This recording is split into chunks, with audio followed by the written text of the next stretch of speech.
আজকে তোদের যেটা করাবো বলেছিলাম সেটা হচ্ছে যে ক্লাস টেস্টের যে ডিসকাশন সেটা, কিন্তু খুবই তো কম জয়েন করেছে। আর 1-2 মিনিট ওয়েট করে যায়, তারপরে স্টার্ট করছি, ঠিক আছে?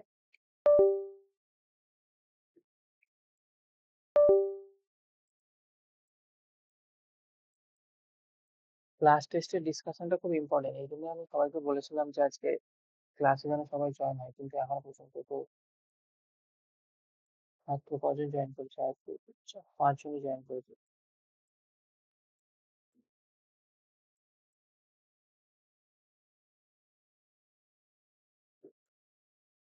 ঠিক আছে, স্টার্ট করছি, তারপর দেখা যাক কতজন জয়েন করে। তোদের মধ্যে সবাই দিয়েছিলি তো ক্লাস টেস্ট? হ্যাঁ দাদা। হ্যাঁ দাদা। ওকে। বাংলা বুঝতে পারিস না এরকম কেউ আছিস?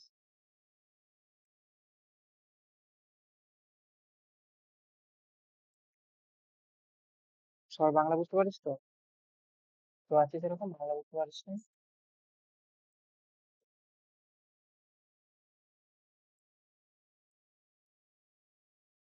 শোনা যাচ্ছে কি শোনা যাচ্ছে না? ভয়েস যাচ্ছে?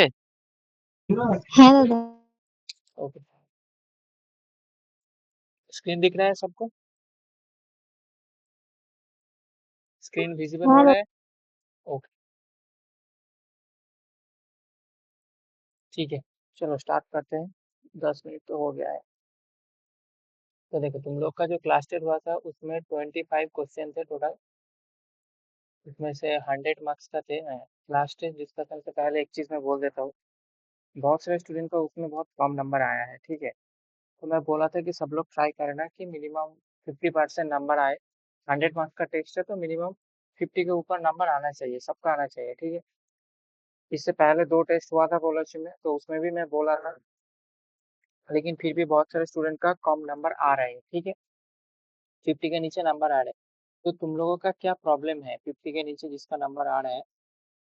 लास्ट में मैं उन लोग से अलग से पूछूंगा जो इसका नंबर जो है 50 से कम आया है, ठीक है? तुम लोग का क्या प्रॉब्लम, समझ में नहीं आ रहा है या फिर तुम लोग को रिवीजन ठीक से नहीं हो रहा है? ठीक है, प्रॉब्लम बताना, क्योंकि ये बहुत इंपॉर्टेंट है, ठीक है? ऐसे मान के चलो कि 6 to 7 स्टूडेंट्स ऐसे हैं जिसका नंबर बहुत कम आया है, ठीक है? वो शायद क्लास में ज्वाइन भी नहीं किया है। ठीक है, चलो लास्ट में देखता हूँ। तो जो क्लास टेस्ट था उसमें से टोटल 25 क्वेश्चन थे। देखो, यही 25 क्वेश्चन शायद मिलेगा तुम लोग को। इसमें से हो सकता है सीरियल नंबर सब लोग को सेम नहीं होगा, अलग होगा, लेकिन क्वेश्चन नहीं होगा, ठीक है? सबको दिख रहा है स्क्रीन? स्क्रीन में या वॉइस पे अगर प्रॉब्लम होगा तो बताना, ठीक है? देखो, ये फर्स्ट क्वेश्चन था। तो जो फर्स्ट क्वेश्चन था, which of the following which of the following which of the following is a selective H1 histamine receptor? H1 मतलब हिस्टामिन है, हिस्टामिन रिसेप्टर एगोनिस्ट, ठीक है? हम लोग एगोनिस्ट के बारे में पढ़े ही नहीं थे, ठीक है? हम लोग हिस्टामिन के पूरे चैप्टर में जो पढ़ाया गया था कि हिस्टामिन क्या है और हिस्टामिन का कितने सारे रिसेप्टर है, वो उनमें से टाइप क्या क्या है, और हिस्टामिन का जो H1 रिसेप्टर का एंटागोनिस्ट के बारे में पढ़े थे। H2 का नहीं पढ़े थे, वो बोला था कि जब हम लोग तुम्हारा जीआईटी वाला चैप्टर पढ़ेंगे तब H2 एंटागोनिस्ट हम लोग देखेंगे। तो इधर क्वेश्चन में पूछा है कि एगोनिस्ट कौन सा है, ठीक है? H1 रिसेप्टर का एगोनिस्ट। तो एक एगोनिस्ट तो इसका सब लोग को पता है कि हिस्टामिन जो है ये तो इसका एगोनिस्ट है, ठीक है? H1 का सिलेक्टिव पूछा है, ठीक है? H1 का सिलेक्टिव एक एगोनिस्ट तो हिस्टामिन हो गया, ठीक है? लेकिन ये ऑप्शन में था नहीं, हिस्टामिन ऑप्शन में था नहीं। तो ऑप्शन में फर्स्ट ऑप्शन में क्या था? 4 मिथाइल हिस्टामिन, ठीक है? तो ये जो 4 मिथाइल हिस्टामिन थे, ठीक है?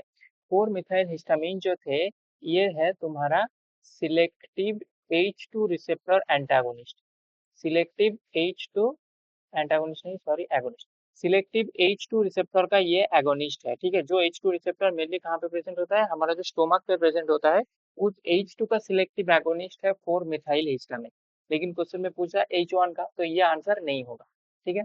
नेक्स्ट है तुम्हारा इम्प्रोमिडिन। ये जो इम्प्रोमिडिन है ये भी सेम है, ये भी सिलेक्टिव H2 रिसेप्टर एगोनिस्ट है, ठीक है, तो ये भी आंसर नहीं होगा। थर्ड है तुम्हारा टू थायाजोलाइल इथाइलामीन। टू थायाजोल इथाइलामीन जो है ये है तुम्हारा सिलेक्टिव H1 एगोनिस्ट, ठीक है, और ये सिंथेटिक है। इसमें से जो चार ऑप्शन में है, चार में से चार ही जो है तुम्हारा सिंथेटिक कंपाउंड है।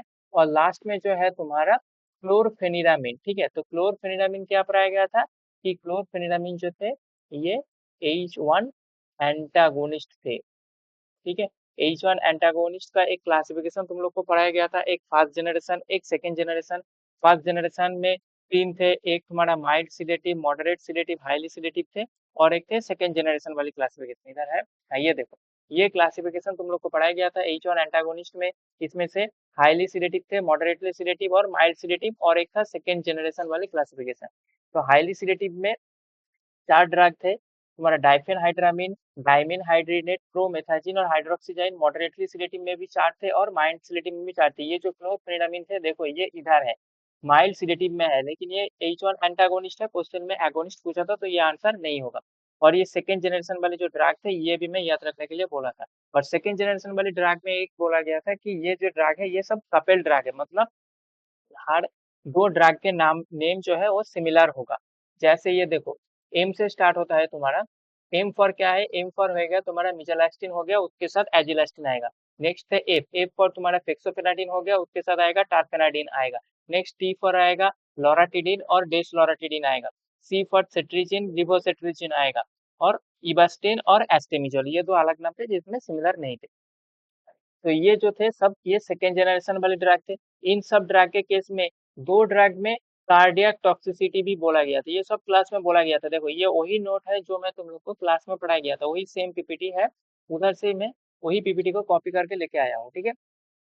तो कोई भी क्वेश्चन तुम लोग को ऐसे नहीं दिखेगा जो नोट में नहीं थे। एक दो क्वेश्चन ऐसे थे जो नोट्स में नहीं थे, बाकी सारे क्वेश्चन तुम्हारा जो क्लास टेस्ट में आए थे वो नोट्स में थे। तो ये जो टारफेनाडिन थे और तुम्हारा एस्टेमिजोल, ये दोनों ड्रग ऐसे थे जो कार्डियक टॉक्सिसिटी करता है और जिसके वजह से ये ड्रग जो है ये बैन कर दिया गया है। ये क्वेश्चन भी क्लास टेस्ट में थे। तो फेक्सोफेनाडिन और टारफेनाडिन के बीच में तुम्हारा डिफरेंस क्या है, तो डिफरेंस यही थे कि टारफेनाडिन जो है ये तुम्हारा कार्डियक टॉक्सिसिटी कॉज करता है, ठीक है। ये दो ड्रग याद रहेगा जो तुम्हारा कार्डियक टॉक्सिसिटी कॉज करेगा, और कार्डियक टॉक्सिसिटी में कौन सी टॉक्सिसिटी करेगा, ये करेगा तुम्हारा टॉर्सेट डी पॉइंट्स, ठीक है। टॉर्सेट डी पॉइंट्स, टॉर्सेट डी पॉइंट्स को ऑरली तुम डिस्क्राइब करोगे तो इसमें क्या होगा, इसमें पेशेंट को एरिथमिया का प्रॉब्लम होगा, ठीक है। एरिथमिया से क्या दिखेगा तुमको, क्यूटी प्रोलोंगेशन दिखेगा इसमें, ठीक है। क्यूटी प्रोलोंगेशन दिखेगा। जो ईसीजी में जो तुम्हारा कार्ब होता है, जैसे मान लो ये होता है P Q R S T. तो ये जो क्यू और टी जो सेगमेंट है, ये क्यू और टी सेगमेंट के बीच में जो डिफरेंस है, टाइम डिफरेंस है, ये टाइम डिफरेंस इंक्रीज हो जाएगा, क्यू टी सेगमेंट प्रोलॉन्ग हो जाएगा। तो ये कौन करता है, दो ड्रग करता है, टारफेनाडिन और फिक्सोफेनाडिन, ठीक है। तो एक क्वेश्चन से कितने सारे कॉन्सेप्ट क्लियर हो रहा है तुम लोग, यही इंपॉर्टेंट है, इसलिए मैंने बोला था कि क्लास जो है आज का इंपॉर्टेंट है। तो टारफेनाडिन और फिक्सोफेनाडिन क्लियर हो गया, ये कार्डियक टॉक्सिसिटी करता है, टॉर्सेट डी पॉइंट्स करता है। नेक्स्ट देखो, ये तो second question, the following statement about the histamine is not correct. Histamine के बारे में कौन सा स्टेटमेंट जो है वो करेक्ट नहीं है, ठीक है, कौन सा स्टेटमेंट जो है जो तुम्हारा गलत है।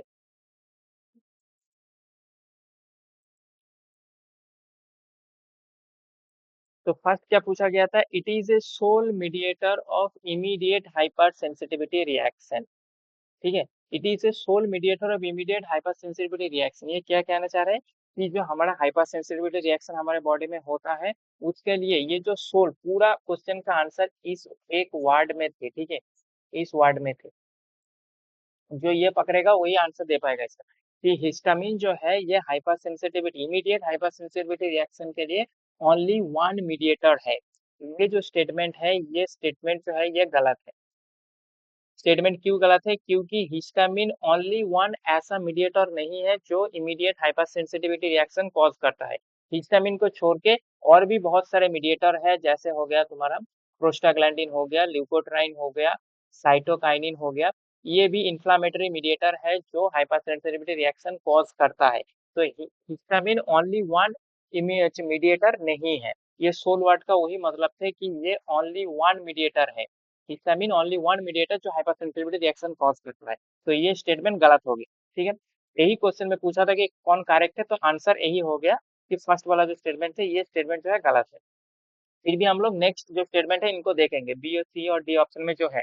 बी में क्या था, it plays no role in the delay hyper sensitivity reaction. ठीक है, हाइपर सेंसिटिविटी रिएक्शन बहुत इंपॉर्टेंट है, उसमें तुम लोग को टेबल कराया गया था जिसमें से 4 टाइप बताया गया था, टाइप 1, टाइप 2, टाइप 3 और टाइप 4। इसमें से जो टाइप 4 थे, याद करो कि ये जो थे ये डिले हाइपर सेंसिटिविटी रिएक्शन थे, और इसमें तुम्हारा इन्वॉल्व होता था लिम्फोसाइट सेल। ठीक है, lymphocyte mainly T lymphocyte cell involve होता है। तो डिले हाइपर सेंसिटिविटी रिएक्शन में हिस्टामिन का कोई रोल नहीं होता है, हिस्टामिन का रोल मेनली टाइप 1 में होता है। ठीक है, जो टाइप 1 होता है ये मेनली हिस्टामिन मीडिएटेड होता है, लेकिन टाइप 2 और 3 में भी हिस्टामिन का क्या माइल्ड एक्शन, तुमको माइल्ड इफेक्ट देखने को मिलेगा, लेकिन टाइप 4 में हिस्टामिन का कोई रोल नहीं है। ठीक है, ये टी लिम्फोसाइट सेल मीडिएटेड होता है, तो इसमें हिस्टामिन का रोल नहीं है। तो ये जो स्टेटमेंट है, स्टेटमेंट तो सही है, लेकिन क्वेश्चन में हमको गलत स्टेटमेंट पूछा था, तो ये आंसर नहीं होगा। नेक्स्ट है, it serves as a neurotransmitter in the brain. ये स्टेटमेंट भी सही है, हिस्टामिन जो है न्यूरोट्रांसमीटर का काम करता है ब्रेन में। ठीक है, तो ये भी आंसर नहीं होगा। All types of the histamine receptor are the G protein coupled receptor. ये ऑप्शन भी मतलब ये स्टेटमेंट भी जो है, ये स्टेटमेंट भी जो है सही है, लेकिन आंसर ये नहीं होगा क्योंकि हमको गलत पूछा है, नॉट करेक्ट पूछा है। क्योंकि हिस्टामिन का जितने भी सारे रिसेप्टर थे, याद करो इधर है, यस देखो हिस्टामिन का जितने भी सारे रिसेप्टर थे सब क्या थे, जी प्रोटीन कापेल रिसेप्टर थे। ठीक है, H1 रिसेप्टर जो थे वो GQ प्रोटीन मीडिएटेड थे, H2 receptor GS protein mediated, H3 तुम्हारा GI protein mediated auto receptor. ठीक है, याद है, H4 receptor GI protein mediated है। तो सारे के सारे रिसेप्टर जो है जी प्रोटीन कापेल रिसेप्टर है। तो ये भी जो ऑप्शन स्टेटमेंट है ये भी सही है, तो आंसर ये नहीं होगा, तो आंसर जो पहला वाला स्टेटमेंट गलत है वही होगा। ठीक है, क्लियर है, किसी का कोई डाउट है इसमें, किसी का कोई डाउट है तो बताओ, किसी का कोई डाउट है? सब लोग सही किया था ये क्वेश्चन, किसी का डाउट है इस क्वेश्चन में? না দাদা দাদা সেকেন্ড অপশনটা কেন হলো না তারপর বলো। ओके, नेक्स्ट सेकंड ऑप्शनটা কি ছিল कि it plays no role in the delay hyper sensitivity reaction. স্টেটমেন্টটাতে কি বলছে, হিস্টামিন ডিলে হাইপার সেন্সিটিভিটি রিঅ্যাকশনে কোনো রোল প্লে করে না। এই স্টেটমেন্টটা তো ঠিক, হিস্টামিন সত্যি হাইপার ডিলে হাইপার সেন্সিটিভিটি রিঅ্যাকশনে ওর কোনো রোল নেই হিস্টামিনের। তো এই স্টেটমেন্টটা তো সঠিক স্টেটমেন্ট, আমাকে তো সঠিক স্টেটমেন্ট বলে না, কারেক্ট স্টেটমেন্ট। আমাকে কোশ্চেনে কি জিজ্ঞেস করেছিল যে কোন স্টেটমেন্টটা ভুল, নট কারেক্ট, সেই কারণে এই অপশনটা হচ্ছে না, সেকেন্ড অপশনটা হচ্ছে না। বুঝতে পেরেছিস, হিস্টামিনের এফেক্ট শুধুমাত্র টাইপ 1, 2 আর 3 হাইপার সেন্সিটিভিটি রিঅ্যাকশনে আছে, টাইপ 4 এতে নেই। আর ওটাই স্টেটমেন্টে বলেছে যে টাইপ 4 এ হিস্টামিনের কোনো রোল নেই। ডিলে হাইপার সেন্সিটিভিটি রিঅ্যাকশন কোনটা, টাইপ 4 টাই তো। তো টাইপ 4 এ হিস্টামিনের কোনো এফেক্ট নেই। বুঝতে পেরেছিস, ক্লিয়ার? কেন হচ্ছে না অপশন বি? পূর্বাশা ঠিক আছে। ক্লিয়ার? হ্যাঁ। ओके, तो सब लोग सही किए थे इस क्वेश्चन का आंसर, सब लोग, मुझे तो হ্যাঁ पता है कि দাদা सब ভুল लोग इसमें, করেছিলাম। দাদা আমারও ভুল হয়েছিল। देखो मैं देख सकता हूँ, तुम सारे का जो रिस्पॉन्स शीट है ना वो हमारे पास आता है कि कौन किसका कौन सा आंसर गलत हो रहा है, कौन सा सही हो रहा है, सब चेक कर सकता हूँ। कौन कितना क्वेश्चन तुम लोग अटेंड किए हो, उसमें से कितना सही हुआ है कितना गलत हुआ है, सब देख सकता हूँ। नेक्स्ट देखो, नेक्स्ट क्वेश्चन जो थे, select the H1 anti histaminic which is used topically in the nose for allergic rhinitis. कौन सी ऐसी H1 एंटी हिस्टामिनिक ड्रग है जो एलर्जिक राइनाइटिस के लिए यूज होता है नोज में। नोज में यूज हो रहा है मतलब ये समझ रहे हो कि ये नासल ड्रॉप या नासल जो स्प्रे होता है मेनली, नासल स्प्रे के फॉर्म में यूज हो रहा है। तो कौन सी ऐसी ड्रग है? फर्स्ट ऑप्शन में क्या दिया गया है, लोराटिडिन। सेकेंड ऑप्शन में लोराटिडिन जो है ये सेकेंड जनरेशन ड्रग है H1 एंटीहिस्टामिन का। सेकेंड ऑप्शन में तुमने किया सेट्रिजिन, थर्ड फेक्सोफेनाडिन और फोर्थ में था एजिलेस्टिन। इसका आंसर जो होगा ये एजिलेस्टिन होगा। ये तुम लोग को हिस्टामिन के चैप्टर में मैं अच्छे से पढ़ाया था कि दो ड्रग ऐसे हैं जो एलर्जिक राइनाइटिस में टॉपिकली यूज होता है। एक हो गया तुम्हारा एजिलेस्टिन जो है, और एक था ओलैप्टिडिन। ये भी था, ठीक है। कोलैप्टिडिन एक था और एक था एजिलस्टिन, ये दोनों एसिड ड्रग थे जो एलर्जिक राइनाइटिस में टॉपिकल यूज होता है नासल स्प्रे के फॉर्म में, ठीक है। लोराटिडिन नहीं यूज होता है, सेट्रिजिन भी नहीं यूज होता है, फेक्सोफेनाडिन भी नहीं यूज होता है, क्योंकि ये तीनों कहाँ पे यूज होता है, ये तीनों आता है टैबलेट के फॉर्म में, ठीक है। फेक्सोफेनाडिन, चाहे फेक्सोफेनाडिन, सेट्रिजिन, लोराटिडिन, ये सब टैबलेट के फॉर्म में यूज होता है। ये नासल स्प्रे के फॉर्म में नहीं आता है, तो ये तीनों यूज नहीं होता है। जो एलर्जिक राइनाइटिस में यूज होता है वो तुम्हारा आंसर होगा एजिलस्टिन और कोलैप्टिडिन। कोलैप्टिडिन ऑप्शन में नहीं थे, एजिलस्टिन जो इसका आंसर होगा, ठीक है। देखो इसमें देख सकते हो, देखो ये भी नोट से मैं लेके आया हूँ। देखो इसमें से क्लियर नोट में मेंशन था कि ये जो एजिलस्टिन है, maximum topical activity can be given in the nasal spray for the allergic rhinitis, ठीक है। और ये नेक्स्ट ओलाप्रिडिन था, ये भी तुम्हारा टॉपिकल यूज होता है नासल स्प्रे के फॉर्म में for this seasonal allergic rhinitis. ये सेट्रिजिन, लिवोसेट्रिजिन या फिर फेक्सोफेनाडिन ये कोई भी यूज नहीं होता है। तो दो ड्रग टॉपिकल, ये इंपॉर्टेंट क्वेश्चन है, बहुत इंपॉर्टेंट है, क्योंकि आज के डेट में यूज होता है, ठीक है। डॉक्टर ये ओलाप्रिडिन और एजिलिस्टिन का जो नासल स्प्रे है बहुत ज्यादा प्रेफर करता है, जिसको एलर्जिक राइनाइटिस का प्रॉब्लम होता है, जो सीजनल कोल्ड होता है उसमें भी यही यूज होता है, एजिलेस्टिन और ओलाप्रिडिन। जैसे अभी जो वेदर चल रहा है, इस वेदर में बहुत सारे लोग ये नासल्स पे यूज कर रहा है जो एजिलेस्टिन और ओलाप्रिडिन का है। नेक्स्ट क्वेश्चन देखो, फेक्सोफेनाडिन differ from terfenadine in that, ये क्वेश्चन अभी मैंने बताया कि फेक्सोफेनाडिन टारफेनाडिन के बीच में डिफरेंस क्या है, कि क्या फर्स्ट ऑप्शन में क्या है, it undergoes the high fast fast metabolism in the liver, ठीक है। फेक्सोफेनाडिन बोल रहा है कि हाई फास्ट मेटाबॉलिज्म इसमें होता है, ये ऑप्शन सही नहीं है। टारफेनाडिन से इसमें क्या डिफरेंस है, fexofenadine differ from terfenadine in that it is a product, ये भी सही नहीं है। सी ऑप्शन पे क्या है, it does not block the cardiac delay reflector potassium channel, ठीक है, यही सही है, क्योंकि ये जो टारफेनाडिन है, टारफेनाडिन क्या करता है, ये पोटासियम चैनल को ब्लॉक करता है, ये पोटासियम चैनल को ब्लॉक करता है, जिसके वजह से तुम्हारा क्या हो जाता है, जो होता है डीले रिपोलराइजेशन होता है। पोटेशियम आउटफ्लक्स के वजह से तो रिपोलराइजेशन होता है, तो उसको ब्लॉक करने में डिले रिपोलराइजेशन होगा, और इसी डिले रिपोलराइजेशन की वजह से क्यूटी प्रोलॉन्गेशन होता है, और इसी क्यूटी प्रोलॉन्गेशन को हम क्या टॉर्सिटी पॉइंट्स कहते हैं। तो फेक्सोफेनाडिन टारफेनाडिन में यही डिफरेंस है कि फेक्सोफेनाडिन पोटेशियम चैनल को ब्लॉक नहीं करता है, जो टारफेनाडिन करता है, टारफेनाडिन ब्लॉक करता है, ठीक है। लास्ट ऑप्शन में क्या, it has the high affinity for the central H1 receptor, ये भी सही नहीं है, दोनों का एफिनिटी सही है, सेम है, लेकिन हेक्सोफेनाडिन पोटेशियम चैनल को ब्लॉक नहीं करता है, ठीक है। नेक्स्ट क्वेश्चन देखो, the following serotonergic receptor function primarily as a auto receptor on the neuron, ठीक है। इसमें से कौन सा ऐसे सेरोटोनर्जिक तुम्हारा रिसेप्टर है जो मेनली ऑटो रिसेप्टर का जो है काम करता है,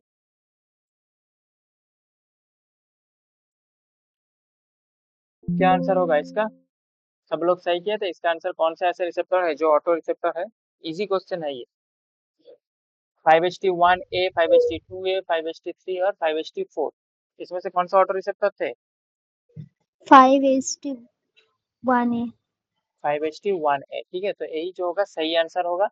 जो 5HT1A रिसेप्टर थे ये ऑटो रिसेप्टर थे, क्योंकि 5HT इसमें से इसका एक पार्शियल एगोनिस्ट का नाम भी तुम लोग को पढ़ाया गया था, जो तुम्हारा बुस्पिरॉन थे, जो मेनली यूज कहाँ पे होता है, एंजाइटी में यूज होता है, ठीक है। 5HT2 जो है ये ऑटो रिसेप्टर नहीं है, ऑटो रिसेप्टर कौन सा रिसेप्टर होता है, जो जीआई प्रोटीन मीडिएटेड होता है, ठीक है, जो भी रिसेप्टर जीआई प्रोटीन मीडिएटेड होगा वो ऑटो रिसेप्टर होगा।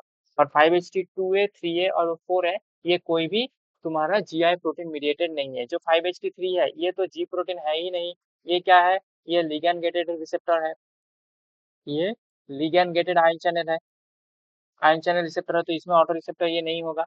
जो तुम्हारा 5HT2 है, 5HT2 भी तुम्हारा GQ प्रोटीन मीडिएटेड है, तो ये भी ऑटो रिसेप्टर नहीं है। देखो इस स्लाइड में है, ये देखो 5HT1 है जो जीआई प्रोटीन मीडिएटेड है, बुस्पिरॉन पार्शियल एगोनिस्ट जो तुम्हारा एंजाइटी में यूज होता है। 5HT1B/D ये भी तुम्हारा क्या है, GQ प्रोटीन मीडिएटेड है, तो ये भी ऑटो रिसेप्टर नहीं है। 5HT2A, 2A भी GQ प्रोटीन मीडिएटर है, जिसका हम लोग क्या यूज करता है, एंटागोनिस्ट यूज करता है, कीटांसेरिन, रिटांसेरिन, ये सब इसका एंटागोनिस्ट है। GQ प्रोटीन मीडिएटेड है, मतलब ये कॉन्ट्रैक्शन करेगा ब्लड वेसल में, ब्लड वेसल में कॉन्ट्रैक्शन होगा तो ब्लड प्रेशर इंक्रीज होगा, उसको रिड्यूस करने के लिए हाइपरटेंशन में हम लोग इसका एंटागोनिस्ट यूज करता है, कीटांसेरिन, रिटांसेरिन, हाइपरटेंशन में यूज होता है। 5HT3 तुम्हारा लिगैंड गेटेड आयन चैनल हो गया। 5HT4 जो है ये जीएस प्रोटीन मीडिएटेड हो गया, जो मेनली जीआईटी में प्रेजेंट है, और जीआईटी का फॉरवर्ड मूवमेंट को इंक्रीज करता है, जो हम लोग प्रोकाइनेटिक के रूप में यूज करता है। प्रोकाइनेटिक वो ड्रग होता है जो जीआईटी का फॉरवर्ड मूवमेंट को इंक्रीज करता है, ठीक है। तो जैसे हो गया तुम्हारा सिसाप्राइड, मोसाप्राइड, ये सब कॉन्स्टिपेशन और इरिटेबल बॉयल सिंड्रोम में यूज होता है, ठीक है। तो एक ही रिसेप्टर ऐसे थे जो ऑटो रिसेप्टर थे, जो 5HT1A रिसेप्टर थे। तो हिस्टामिन का टोटल कितने रिसेप्टर हो गया? हिस्टामिन का टोटल रिसेप्टर हो गया 5 receptor, 5HT1A, 1B/D, 5HT2A, 5HT3 और 5HT4। इसमें से सबसे ज्यादा क्वेश्चन जो पूछा जाता है वो 5HT1 और 5HT3 से पूछा जाता है कि इन दोनों का एगोनिस्ट यूज होता है या एंटागोनिस्ट यूज होता है, ये किस टाइप का रिसेप्टर है, ये पूछा जाता है क्वेश्चन में बार बार, ठीक है। तो इसको अच्छे से याद रखना कि 5HT3 जो है लिगैंड गेटेड आयन चैनल, इसका ड्रग जो है वो एंटी एमिटिक के रूप में यूज होता है। ओंडेनसेट्रॉन और गैनिसेट्रॉन मेनली जो केमोथेरेपी इंड्यूस वोमिटिंग होता है उसमें ज्यादा यूज होता है, ठीक है। और भी एक ड्रग आगे पूछा गया है, ओंडेनसेट्रॉन गैनिसेट्रॉन तो लिखा ही है, और भी एक ड्रग है जो है ट्रोपीसेट्रॉन, ठीक है, ये भी टेस्ट में था, ठीक है। ये ट्रोपीसेटोन जो है ये भी 5HT3 एंटागोनिस्ट है, जो तुम्हारा एंटी एमिटिक के रूप में यूज होता है। क्लियर? सबको क्लियर है? किसी का डाउट है? देखो यही क्वेश्चन बोला था, यही क्वेश्चन आ गया, which of the following is not a 5HT receptor antagonist, ठीक है। इसमें से कौन से ऐसे ड्रग है जो 5HT रिसेप्टर एंटागोनिस्ट नहीं है, ठीक है। 5HT रिसेप्टर एंटागोनिस्ट नहीं, पूछ कौन सा ऐसा है जो 5HT रिसेप्टर एंटागोनिस्ट नहीं है। तो फर्स्ट क्या है? फर्स्ट ऑप्शन में है कीटन सेरिन, यही देख लो। जो कीटन सेरिन थे, कीटन सेरिन क्या थे? तुम्हारा एंटागोनिस्ट थे, 5HT2A एंटागोनिस्ट है। तो ये क्या है? ये तुम्हारा 5HT2A एंटागोनिस्ट है। नेक्स्ट है तुम्हारा मिथाइल सरगाइड। मिथाइल सरगाइड क्या है? ये है तुम्हारा 5HT2C एंटागोनिस्ट, ठीक है। ये यूज कहाँ पे होता है? ये यूज होता है तुम्हारा माइग्रेन में, और माइग्रेन की बोथ तुम्हारा prophylaxis and treatment, prophylaxis and treatment mainly use होता है ट्रीटमेंट पे, ठीक है। ये जो मिथाइल सरगाइड है ये 5HT2C एंटागोनिस्ट है, ये यूज होता है माइग्रेन की ट्रीटमेंट में, ठीक है। क्लियर है? नेक्स्ट है तुम्हारा लैनोरिटाइड। ये जो लैनोरिटाइड है ये तुम्हारा एंटागोनिस्ट नहीं है, ये क्या है? ये तुम्हारा सिंथेटिक एगोनिस्ट है, ठीक है। यही है तुम्हारा सिंथेटिक एगोनिस्ट, ठीक है। लैनोरिटाइड है सिंथेटिक एगोनिस्ट ऑफ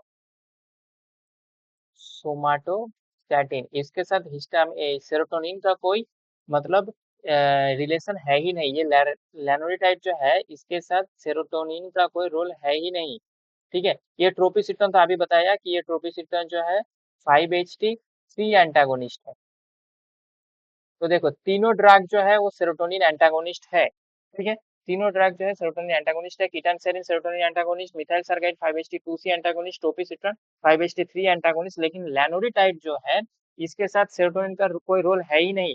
ये सिंथेटिक एगोनिस्ट है किसका? सोमाटोस्टैटिन हार्मोन का, ठीक है। सोमाटोस्टैटिन एक हार्मोन है। ये सीक्रेट कहाँ से होता है? ये मेनली सीक्रेट होता है दो जगह से। एक होता है पैनक्रियास की जो डेल्टा सेल है, ठीक है। पैनक्रियास में 3 सेल होता है, पता है तुम लोग को, अल्फा बीटा और डेल्टा। अल्फा सेल से ग्लूकागॉन, बीटा सेल से इंसुलिन और डेल्टा सेल से जो होता है सोमैटोस्टैटिन रिलीज होता है। ये सोमैटोस्टैटिन का स्पेसिफिक एगोनिस्ट होता है ये लैनोरिटाइड, ठीक है। और पैनक्रियास के अलावा और ये रिलीज होता है तुम्हारा हाइपोथैलेमस से, ठीक है। तो एक क्वेश्चन से तुम इतना कुछ जान सकते हो कि ये सोमैटोस्टैटिन पैनक्रियास और हाइपोथैलेमस दोनों जगह से रिलीज होता है, ठीक है। और ये एक सोमैटोस्टैटिन का अच्छी बात है कि ये सोमैटोस्टैटिन जो होता है ये इनहिबिट करता है किसको? ग्रोथ हार्मोन को। ये सोमैटोस्टैटिन ग्रोथ हार्मोन को इनहिबिट करता है, ठीक है। तो ये जो एगोनिस्ट है इसका ये यूज कहाँ पे होता है? ये यूज होता है तुम्हारा एक्रोमेगाली में। एक्रोमेगाली सबको पता है। एक्रोमेगाली क्या होता है? जो बहुत ज्यादा, जिसका हाइट बहुत ज्यादा हो जाता है, किसके वजह से? ग्रोथ हार्मोन के वजह से। ग्रोथ हार्मोन के वजह से जिसका हाइट बहुत ज्यादा होने लगता है उस प्रॉब्लम को हम कहते हैं एक्रोमेगाली। तो इस एक्रोमेगाली को रोकने के लिए क्या करना पड़ेगा? ग्रोथ हार्मोन को इनहिबिट करना पड़ेगा। अब ग्रोथ हार्मोन का कोई स्पेसिफिक इनहिबिटर उतना अच्छा काम नहीं करता है। कौन काम करता है? सोमैटोस्टैटिन अच्छा काम करता है, इसीलिए हम लोग सोमैटोस्टैटिन का एगोनिस्ट जो है लैनोरिटाइड, ये यूज होता है एक्रोमेगाली के ट्रीटमेंट में। ठीक है, लैनोरिटाइड दोगे तो सोमैटोस्टैटिन को इंड्यूस करेगा, सोमैटोस्टैटिन जाके ग्रोथ हार्मोन को इनहिबिट करेगा, तो एक्रोमेगाली वाला जो प्रॉब्लम थे वो ट्रीट हो जाएगा। ठीक है, तो एक एक ऑप्शन से इतना कुछ हम लोग जान सकते हैं। क्लियर है सबको?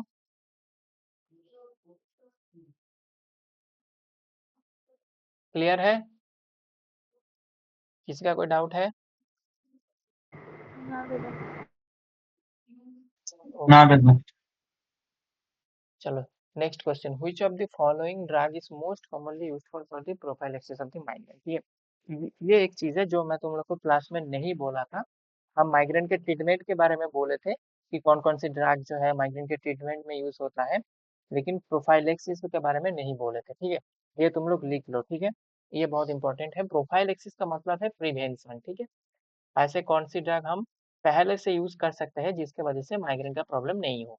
ठीक है, प्रोफाइलैक्सिस मतलब prevention, prevention is better than treatment. तो इसीलिए जो प्रिवेंशन में बहुत सारे ड्रग यूज होता है माइग्रेन के प्रिवेंशन प्रोफाइलैक्सिस में। ठीक है, एक एक करके मैं लिख रहा हूँ, तुम लोग लिख लो, ये इंपॉर्टेंट है ये क्लासिफिकेशन। ठीक है, फर्स्ट है एंटी कॉन्वल्सेंट क्लास की कुछ ड्रग है जो इसमें यूज होता है। एंटी कॉन्वल्सेंट क्लास की कौन कौन सी ड्रग है? अभी सिर्फ नाम लिख लो, गाबापेंटिन और तुम्हारा वैल्प्रोएट, गाबापेंटिन वैल्प्रोएट और हो गया एक टोपीरामेट। ये तीनों ड्रग एंटी कॉन्वल्सन क्लास की है। टोपीरामेट, ये तीनों ड्रग एंटी कॉन्वल्सन क्लास की है जो प्रोफाइलैक्सिस में यूज होता है। नेक्स्ट है तुम्हारा बीटा ब्लॉकर क्लास की कुछ यूज होता है। बीटा ब्लॉकर में आएगा तुम्हारा मेनली आएगा प्रोपानोनॉल, सबसे ज्यादा ये यूजफुल होता है। ठीक है, प्रोपानोनॉल याद रखना, प्रोपानोनॉल हो गया और तुम्हारा हो गया टिमोलॉल, দাদা टिमोलॉल। গাবাপেন্টিনের পরে দুটো কি লিখেছো? বল, গাবাপেন্টিনের পরে দুটো কি লিখেছো? গাবাपेंटिনের পরে ওটা লিখেছে ভ্যালপ্রোয়েট। ঠিক আছে, সোডিয়াম ভ্যালপ্রোয়েট भी लिख सकते हो, সোডিয়াম ভ্যালপ্রোয়েট ট্রোপিরামেট। বিটা ব্লকারে প্রোপানোনল, টিমোলল। এরপরে আসবো calcium channel blocker, calcium blocker, calcium channel blocker ক্লাসে কোন ড্রাগ ইউজ হয়? ফ্লুন্যারিজিন, ফ্লুন্যারিজিন। ঠিক আছে, ফ্লুন্যারিজিন এমন একটা ড্রাগ যেটা ক্যালসিয়াম চ্যানেলকে ব্লক করে, আর এটা প্রোফাইলেক্সিসে ইউজ হয় মাইগ্রেনের। ঠিক আছে, এর আগে আমরা অনেক ক্যালসিয়াম চ্যানেল ব্লকার পড়েছি, কোথায়? অ্যানজাইনাতে পড়েছি, কিন্তু ওইখানকার কোনো ড্রাগ কিন্তু প্রোফাইলেক্সিসকে ইউজ হয় না মাইগ্রেন। इसके बाद है anti depressant, anti anti depressant class की कौन सी ड्रग यूज होता है? एमिट्रिप्टिलिन। ये आप अभी तक तुम लोग को ये सीएनएस में पढ़ोगे। ठीक है, ये सब ड्रग के नाम, अभी ये ड्रग के नाम लिख लो, एमिट्रिप्टिलिन। और आदर्स कुछ ड्रग है, जैसे तुम्हारा हो गया मिथाइल सरगाइड, जो अभी ऑप्शन में भी तुम लोग देख सकते हो, जो मिथाइल सरगाइड है। और एक हो गया तुम्हारा साइप्रोहेप्टाडिन, इसका बहुत कम एक्शन है। ठीक है, जो आदर्श में लिखा हो साइप्रोहेप्टाडिन और मिथाइल सरगाइड, इसका बहुत कम एक्शन है, मतलब बहुत कम यूज होता है, रेयर यूज होता है प्रोफाइलेक्सिस में। मिथाइल सरगाइड जो मैंने बोला, ये मेनली ट्रीटमेंट में यूज होता है। ठीक है, प्रोफाइलेक्सिस में उतना ज्यादा यूज नहीं होता है। तो ये जो क्लासिफिकेशन है कि कौन कौन सी ड्रग प्रोफाइलेक्सिस में यूज होता है, इनको अच्छे से याद रखना। ठीक है, ये पूरे क्लास में जो सबसे ज्यादा यूजफुल होता है वो प्रोपानोनॉल होता है। ठीक है, तो तुम लोग को क्वेश्चन का आंसर पता चल गया, कौन सा ड्रग माइग्रेन के प्रोफाइलेक्सिस में यूज होता है। तो एर्गोटामिन जो है ये कहाँ पे यूज होता है? ये ट्रीटमेंट में यूज होता है। ठीक है, ट्रीट करने के लिए यूज होता है, तो ये नहीं होगा। मिथाइल सरगाइड भी मैंने बोला कि मेनली ट्रीटमेंट में यूज होता है, तो ये भी नहीं होगा। आंसर कौन होगा? प्रोपानोनॉल होगा। और सुमेट्रिप्टन भी क्या ट्रीटमेंट में यूज होता है? क्लियर, तो प्रोफाइलेक्सिस में एक ही ऑप्शन है जो प्रोपानोनॉल है, ये प्रोफाइलेक्सिस में मेनली यूज होता है। क्लियर है सबको? किसी का कोई डाउट है? डाउट है तो बताओ। और तीन ऑफिसर से तो ठीक होगा। किसी का और कोई डाउट है? सबको समझ में आया?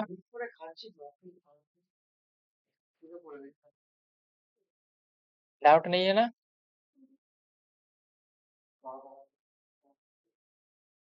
No, they don't. ओके, देखो नेक्स्ट, तो समझ में नहीं आएगा तो बताना, ठीक है, ये क्वेश्चन समझना बहुत इंपॉर्टेंट है, ठीक है। नेक्स्ट है तुम्हारा which agent inhibit the activity of the phospholipase A2। ये बहुत इजी क्वेश्चन था कि कौन कौन से ऐसे ड्रग है जो तुम्हारा फॉस्फोलाइपेज A2 जो एंजाइम थे उसको इनहिबिट करता है। तो ये हम लोग कहाँ पढ़े थे, प्रोस्टाग्लैंडिन में। जो मेम्ब्रेन फॉस्फोलाइट से एराकिडोनिक एसिड बनाता है, ये देख लो, मेम्ब्रेन फॉस्फोलिपिड से एराकिडोनिक एसिड बनाता है तुम्हारा कौन, फॉस्फोलाइपेज A2। तो ये फॉस्फोलाइपेज A2 के कौन इनहिबिट कर सकता है, जो ग्लूकोकॉर्टिकॉइड, ये मैं लिखा था इधर देखो, ग्लूकोकॉर्टिकॉइड जो है ये फॉस्फोलाइपेज A2 को इनहिबिट कर सकता है, ठीक है। तो ग्लूकोकॉर्टिकॉइड क्लास का आप देखो, ग्लूकोकॉर्टिकॉइड क्लास की कौन सी ड्रग है, जो एल्प्रोस्टाडिल है।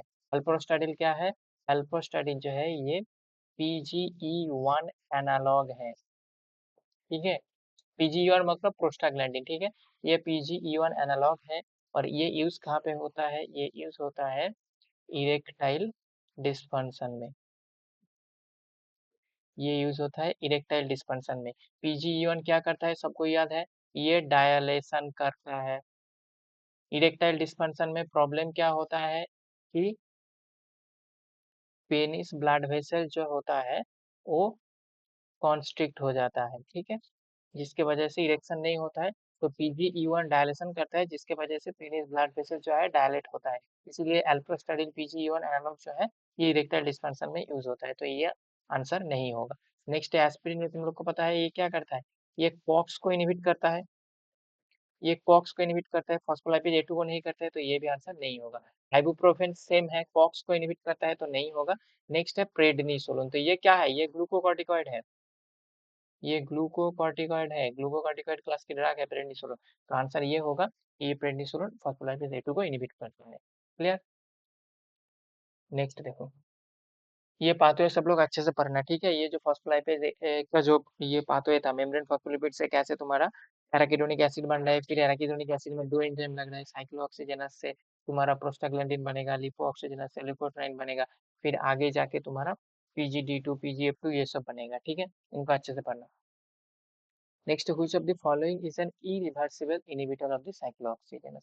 ये भी मैं बहुत बार बोला था कि एक ऐसा ही ड्रग है जो कॉक्स को इरिवर्सिबली इनहिबिट करता है, ठीक है। तो फिनाइल ब्यूटाजोन जो है ये इरिवर्सिबली इनहिबिट नहीं करता है।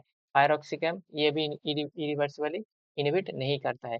जो एस्पिरिन थे, याद करो, जो एस्पिरिन थे मैं बोला था, ये क्या करता है, ये इरिवर्सिबली कॉक्स को इनहिबिट करता है, ठीक है। और जो इंडोमेथासिन थे ये भी इरिवर्सिबल इनहिबिट नहीं करता है। ये सब क्या करता है, ये सब रिवर्सिबल इनहिबिट करता है, ये सब रिवर्सिबल इनहिबिट करता है, ये रिवर्सिबल इनहिबिट करता है, ठीक है। क्वेश्चन में इरिवर्सिबल पूछा गया है तो आंसर जो है ये एस्पिरिन होगा, ठीक है। इनसे इसका थोड़ा क्लासिफिकेशन याद कर लो कि ये जो फिनाइल ब्यूटाजोन थे ये कौन सी क्लास में थे, ये तुम्हारा पायराजोलोन डेरिवेटिव में थे, ये पायराजोलोन डेरिवेटिव में थे।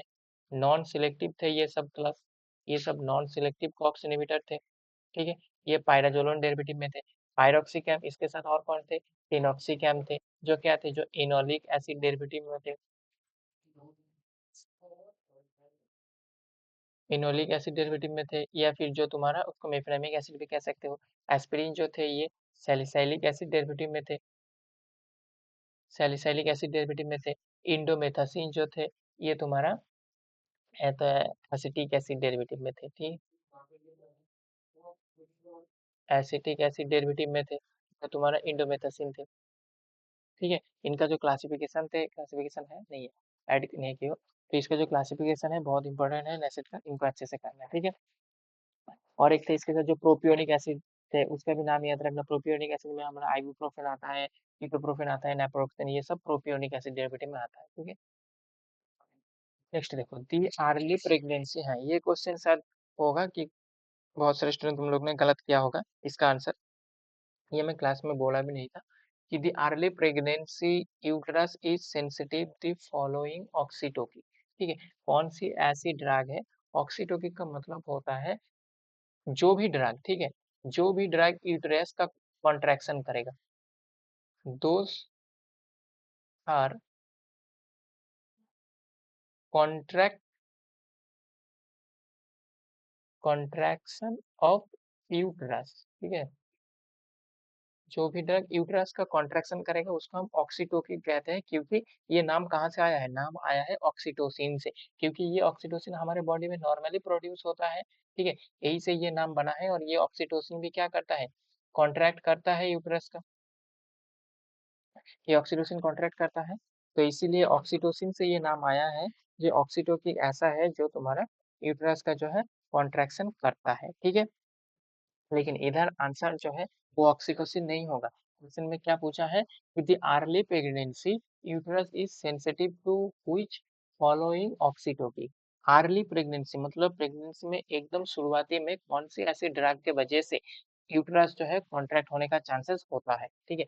ये जो ऑक्सीटोसिन है, ये क्या होता है, ये ऑक्सीटोसिन, ठीक है, ऑक्सीटोसिन और मिथाइल एर्गोमेट्रिन, ये मिथाइल एर्गोमेट्रिन और जो पहले पढ़ा एर्गोटामाइन, दोनों में कंफ्यूज मत करना। एक है एर्गोटामाइन, एक है एर्गोमेट्रिन, मिलता दोनों सेमी प्लांट से है, एर्गोट प्लांट से मिलता है, एल्कालॉइड्स है, लेकिन दोनों का एक्शन अलग है। एर्गोटामिन माइग्रेन में यूज होता है, एर्गोमेट्रिन यूट्रस की कॉन्ट्रैक्शन में यूज होता है, क्लियर है।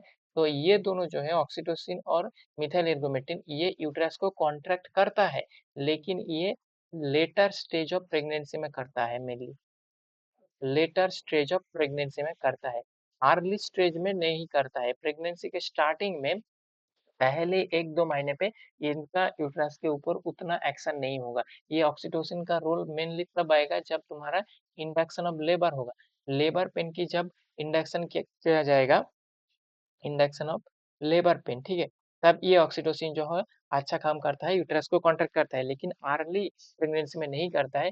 अर्ली प्रेगनेंसी में ओनली प्रोस्टाग्लैंडिन ऐसा है जिसका अर्ली प्रेगनेंसी में यूट्रस के ऊपर इफेक्ट आता है, ठीक है, इसका इफेक्ट सबसे ज्यादा अर्ली प्रेगनेंसी में आता है, ठीक है। नॉट ओनली अर्ली प्रेगनेंसी, इसका अर्ली प्रेगनेंसी में भी आता है, लेटर स्टेज में भी आता है, लेकिन प्राइमरी आता है तुम्हारा अर्ली प्रेगनेंसी में। इसीलिए कोई भी प्रेग्नेंट वुमन अगर अर्ली प्रेगनेंसी में मतलब प्रेगनेंसी का पहले 1-2 महीने में कोई भी प्रोस्टाग्लैंडिन, नॉर्मली ये प्रोड्यूस होता है हमारे बॉडी में, कोई भी प्रोस्टाग्लैंडिन का डेरिवेटिव, ठीक है, इसका कोई भी डेरिवेटिव का जो तुम्हारा ड्रग है, इसका कोई डेरिवेटिव ड्रग अगर लेगा, उसका क्या होगा, उसका जो यूट्रस है इसमें बहुत ज्यादा कॉन्ट्रैक्शन होगा, और जिसके वजह से उसका जो है फेटल डैमेज हो सकता है, फेटल डैमेज हो सकता है। और यही जो डेरिवेटिव ड्रग है यही एबॉर्शन के लिए भी यूज किया जाता है, ठीक है। यही प्रोस्टाग्लैंडिन ए PGF2 अल्फा, PGF2 अल्फा का ही भी डिफरेंट डेरिवेटिव है जो एबॉर्शन के लिए यूज किया जाता है, क्योंकि यही ऐसा ड्रग है जो अर्ली प्रेगनेंसी में सबसे ज्यादा इफेक्टिव होता है, ठीक है, अर्ली प्रेगनेंसी में यूट्रस को कॉन्टैक्ट करवाता है, क्लियर है। तो आंसर जो है वो प्रोस्टाग्लैंडिन PGF2 अल्फा होगा। नेक्स्ट देखो, the following prostanoid is a potent inducer of the platelet aggregation. ये सबको पता है कि कौन सा ऐसा प्रोस्टाग्लैंडिन डेरिवेटिव है जो सबसे ज्यादा प्लेटलेट को एग्रीगेशन करता है। तो प्रोस्टासाइक्लिन जो है, प्रोस्टासाइक्लिन जो है प्लेटलेट एग्रीगेशन नहीं करता है, ये एंटी एग्रीटोरी इफेक्ट शो करता है, ये एंटी एग्री ये एंटी एग्रीटोरी इफेक्ट शो करता है, ये एग्रीगेशन नहीं करता है। एग्रीगेशन कौन करता है, सबसे ज्यादा एग्रीगेशन करता है प्रोस्टाग्लैंडिन E2, ये भी नहीं करता है। E2 और प्रोस्टाग्लैंडिन D ये दोनों ही क्या करता है, दोनों ही हमारा डायलेशन करता है, ठीक है, डायलेशन या रिलैक्सेशन कुछ भी बोल सकते हो, ये दोनों डायलेशन या रिलैक्सेशन करता है। तो कौन होगा, ये भी आंसर नहीं होगा, आंसर होगा थ्रोम्बोक्सिन E2 जो सबसे ज्यादा प्लेटलेट एग्रीगेशन करता है। ये बहुत इजी क्वेश्चन है, देखो ये वही है जो मैं बार बार क्लास में बोला था, बहुत इंपॉर्टेंट है ये टेबल। ब्लड वेसल में ये प्लेटलेट है, प्लेटलेट में देखो डबल स्टार लिखा है, प्लेटलेट में सबसे ज्यादा एग्रीगेशन कौन करता है, थ्रोम्बोक्सिन करता है, ठीक है। प्रोस्टासाइक्लिन एंटी एग्रीटोरी इफेक्ट है, और ये दोनों का तो कोई इफेक्ट है ही नहीं, PGF2 अल्फा और PGE2 का, ठीक है। इसमें जो स्टार लगा हुआ है ब्लड वेसल है, प्लेटलेट हो गया, इटरस हो गया, इटरस में सब कॉन्ट्रैक्शन करता है, ब्रोंकाई हो गया और किडनी हो गया, ये जो पांच है ये पांचवा अच्छे से ध्यान ध्यान रखना, कौन सा प्रोस्टाग्लैंडिन का डेरिवेटिव का क्या एक्शन इसमें आएगा, ठीक है, क्लियर। किसी का कोई डाउट है,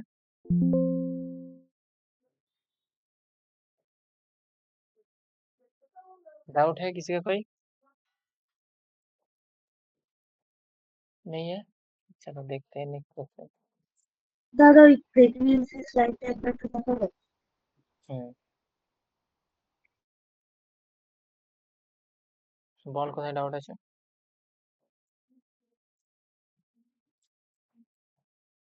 ডাউট আছে কিছু, না শুধু স্লাইড? না দাদা ঠিক আছে। ওকে, नेक्स्ट क्वेश्चन है the most prominent action of leukotriene B4. ठीक है, ल्यूकोट्राइन बी4 का सबसे प्रोमिनेंट मतलब सबसे प्राइमरी जो एक्शन है वो क्या करता है, प्राइमरी रोल क्या होता है। तो हम लोग क्या पढ़े थे, ल्यूकोट्राइन बी4 पढ़े थे, इसके साथ हम ल्यूकोट्राइन सी4 और ल्यूकोट्राइन डी4 पढ़े थे। ठीक है, ये जो ल्यूकोट्राइन बी4 थे मैंने बोला था ये मेनली न्यूट्रोफिल से सीक्रेट होता है, मेनली। ठीक है, मेनली न्यूट्रोफिल से सीक्रेट होता है, और ये दोनों मेनली मैक्रोफेज से होता है।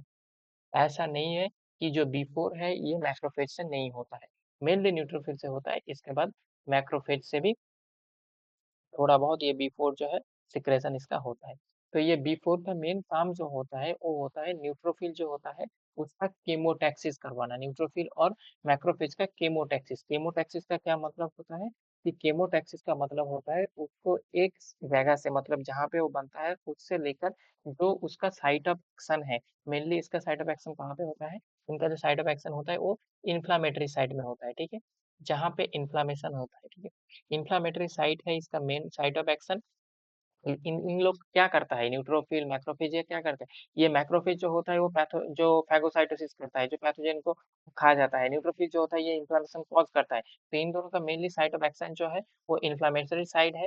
तो इसको इसका जो सिंथेसिस साइट है इस सिंथेसिस साइट से इन्फ्लामेटरी साइट तक लेके जाना ही है केमोटैक्सिस, और ये मेन काम करता है जो एल टी बी फोर है। तो एल टी बी फोर का मेन काम होता है इसको एक जगह से दूसरे जगह ले जाना। ठीक है, तो वैसो डायलेशन में इसका कोई रोल है नहीं।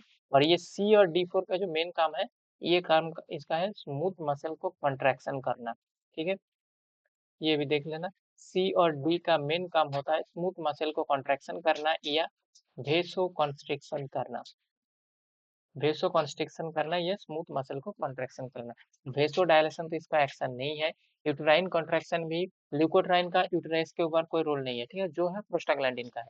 नेक्स्ट है प्लेटलेट एग्रीगेशन, प्लेटलेट एग्रीगेशन का रोल नहीं है, इसका मेन काम है chemotaxis of the neutrophil and monocyte. ठीक है, नेक्स्ट देखो, नेक्स्ट क्वेश्चन है, ये देख सकते हो जो ल्यूकोट्राइन है, ल्यूकोट्राइन का कोई थेराप्यूटिक है, ल्यूकोट्राइन का कोई थेराप्यूटिक यूसेज नहीं है, मतलब ये ल्यूकोट्राइन हमारे बॉडी में कोई अच्छा काम नहीं करता है। जैसे प्रोस्टाग्लैंडिन, प्रोस्टाग्लैंडिन हमारे बॉडी में बहुत अच्छा काम करता है, उसका ज्यादा सिक्रेशन की वजह से इन्फ्लेमेशन होता है, लेकिन वो अच्छा काम करता है प्रोस्टाग्लैंडिन बहुत ज्यादा, बहुत जगह पे वो हेल्पफुल है। लेकिन ल्यूकोट्राइन कोई थेराप्यूटिक यूजेस नहीं है, ये कौन ये अच्छा काम हमारे बॉडी में नहीं करता है। ठीक है, लेकिन इसको ज्यादा होने की वजह से जो मेन प्रॉब्लम होता है वो एस्थमा का प्रॉब्लम होता है। ठीक है, बहुत ज्यादा म्यूकस सिक्रेशन होने लगता है जिसकी वजह से एस्थमा का प्रॉब्लम दिखता है। जो लिगोट्राइन का तुम्हारा C4 रिसेप्टर होता है। ठीक है, तुम्हारा सिस्टेनाइल LT-C4 जो होता है इसका ऐसे ऐसे रिसेप्टर होता है डिफरेंट टाइप का, जो रिसेप्टर होता है जिसका एंटागोनिस्ट हम लोग यूज किया जाता है अस्थमा के ट्रीटमेंट के लिए। ठीक है, हम दो टाइप में इस ल्यूकोट्राइन को इनहिबिट कर सकता है। एक है लिपो ऑक्सीजनस जो एंजाइम है, इसका इनहिबिटर दे सकता है जिसका नाम है जिल्यूकर। और एक हम इसका रिसेप्टर जो एंटागोनिस्ट है वो यूज कर सकता है, जो हो गया तुम्हारा जाफिलुकस्ट और मोंटेलुकस। ठीक है, जाफिलुकस और मोंटेलुकस ओरली यूज किया जाता है अस्थमा के ट्रीटमेंट में, म्यूकस प्रोडक्शन को ये रिड्यूस कर देता है। Next, the following drug is useful for the cervical priming to facilitate the labor। ठीक है, इसमें से इनको अच्छे से क्वेश्चन को समझना है कि कौन सी ऐसी ड्रग है जो सर्वाइकल प्राइमिंग करता है और लेबर को फैसिलिटेट करता है। सर ये वर्ड का मीनिंग समझना कि ये जो सर्वाइकल प्राइमिंग बोला गया है, सर्वाइकल प्राइमिंग का मतलब क्या है, इसका मीनिंग है कि जो सर्विक्स है, सर्विक्स को सॉफ्ट करना। ठीक है, सर्विक्स को सॉफ्ट प्रिपेयर करना, soft and prepare for delivery and any type of medical procedure and any type of medical surgery. ठीक है, सर्विस को जो है सर्विस को सॉफ्ट करना और उसको प्रिपेयर करना any type of medical surgery और डिलीवरी के लिए। तो जो फर्दर तुम्हारा लेबर पेन को फैसिलिटेट करेगा, मतलब प्रोमोट करेगा। इसमें से ऐसा कौन सी ड्रग है तो ये काम जो है ये अच्छे से कर सकता है। ठीक है। तो ऐसे कौन सी, जो ये जो ऑक्सीटोसिन है, ये ऑक्सीटोसिन जो है ये लेबर इंड्यूस करता है, ठीक है। ये इंड्यूस लेबर, जो मैंने पिछले क्वेश्चन में बोला था ना, ये लेबर इंड्यूस करता है, तो ये लेबर इंड्यूस करता है लेकिन सर्वाइकल प्राइमिंग नहीं करता है। ये सर्विक्स को प्रॉपरली प्रिपेयर नहीं करता है। ये लेबर इंड्यूस कर देता है लेकिन सर्विक्स को प्रिपेयर नहीं करता है। तो ये आंसर जो है ऑक्सीटोसिन नहीं होगा, ठीक है। नेक्स्ट क्या ऑप्शन है, नेक्स्ट ऑप्शन है क्लोमीफेन। क्लोमीफेन क्या है, क्लोमीफेन है तुम्हारा एंटी एस्ट्रोजन ड्रग, ठीक है। एंटी एस्ट्रोजन, एंडोक्राइन सिस्टम में पढ़ोगे, एंटी एस्ट्रोजन ड्रग है। इसका मेन काम क्या होता है, ये नेगेटिव फीडबैक मैकेनिज्म के थ्रू काम करता है, ठीक है। क्लोमिफेन जो है एंटी एस्ट्रोजन, इसको जब भी किस मेनली ये वुमेन के बॉडी में यूज होता है, तो जब भी किसी वुमेन को ये दिया जाएगा तो क्या करेगा, ये ईस्ट्रोजन का जो रिलीज है, ईस्ट्रोजन का रिलीज को ये रिड्यूस कर देगा। जब भी ईस्ट्रोजन का रिलीज रिड्यूस हो जाएगा, तब हाइपोथैलेमस को नेगेटिव फीडबैक जाएगा, ईस्ट्रोजन का रिलीज रिड्यूस हो गया, तब वो पिट्यूटरी को स्टिमुलेट करेगा क्या, एफएसएच हार्मोन को सीक्रेट, एफएसएच और एलएच ये दोनों की सीक्रेशन को ये प्रोमोट करेगा। जब एस्ट्रोजन रिलीज कम हो जाएगा तब हाइपोथैलेमस को नेगेटिव फीडबैक जाएगा कि बाबू एस्ट्रोजन कम हो गया, तुम एस्ट्रोजन को ज्यादा बढ़ाओ। तो इस हाइपोथैलेमस पिट्यूटरी को बोलेगा कि तुम अपना एफएसएच और एलएच जो है सीक्रेशन ज्यादा बढ़ाओ। फिर आगे जाके ये एफएसएच जो क्या करेगा, आगे जाके ये एफएसएच जो है एस्ट्रोजन का रिलीज को बढ़ाएगा, ठीक है। पहले टैबलेट देके घटा दिया, फिर जो बॉडी का हमारा नॉर्मल फिजियोलॉजी है उसके थ्रू ये इसका रिलीज इंक्रीज होगा, ठीक है। डायरेक्ट तो टैबलेट देके भी इंक्रीज कर सकता है, लेकिन डायरेक्ट टैबलेट देके इंक्रीज करेगा तो उसका बॉडी जो है उसमें हैबिचुएटेड हो जाएगा, उस वुमेन का बॉडी, तो फिर वो अपने आप से एस्ट्रोजन रिलीज नहीं करेगा। इसीलिए टैबलेट देके उसको घटा के बॉडी के नेगेटिव फीडबैक मैकेनिज्म के थ्रू एस्ट्रोजन का रिलीज जो है बढ़ाया जाता है, ठीक है। और ये यूज कहाँ पे होता है, ये जो भाग है, ये यूज दो जगह पे होता है, मेनली पीसीओडी में होता है, पॉलीसिस्टिक ओवारियन, जो ओवारी में सिस्ट होता है, उसके लिए पॉलीसिस्टिक ओवारी डिसऑर्डर में ये यूज होता है, जिसमें एस्ट्रोजन रिलीज बहुत ज्यादा कम हो जाता है, जिसके वजह से तुम्हारा ओव्यूलेशन, इसमें क्या होता है, ओव्यूलेशन जो होता है रिड्यूस हो जाता है, ठीक है, पीसीओडी में। इसको ट्रीट करने के लिए ये क्लोमिफेन यूज होता है, जिसमें तुम्हारा इंक्रीज ओव्यूलेशन ये कर देता है, ठीक है। ये ओव्यूलेशन को इंक्रीज कर देता है, ठीक है। जो भी वुमेन तुम्हारा कॉन्सीव होने के लिए ट्राई करेगा वो भी ये टैबलेट ले सकता है ओव्यूलेशन को इंक्रीज करने के लिए। नेक्स्ट है तुम्हारा प्रोजेस्टेरॉन, तो ये आंसर नहीं होगा क्योंकि ये सर्वाइकल प्राइमिंग नहीं कर रहा है, इसका पूरा अलग मैकेनिज्म है, ये अलग जगह पे यूज होता है किलोमीटर। क्लियर हो गया। प्रोजेस्टेरॉन, प्रोजेस्टेरॉन क्या है, ये प्रेगनेंसी फेवरिंग हार्मोन है, ये प्रेगनेंसी को मेंटेन करता है, ठीक है। ये इसका मेन काम है प्रेगनेंसी मेंटेन करना।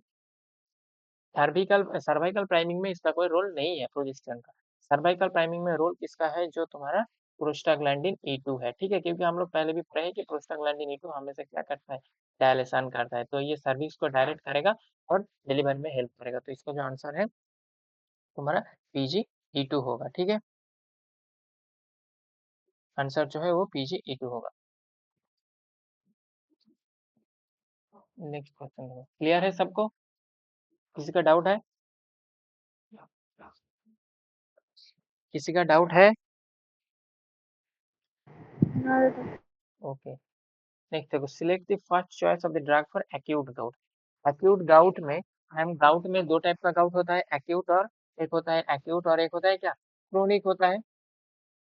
तो एक्यूट गाउट में हम लोग कौन कौन सी ड्रग यूज करते हैं, तीनों ड्रग हम एक्यूट गाउट में यूज कर सकते हैं।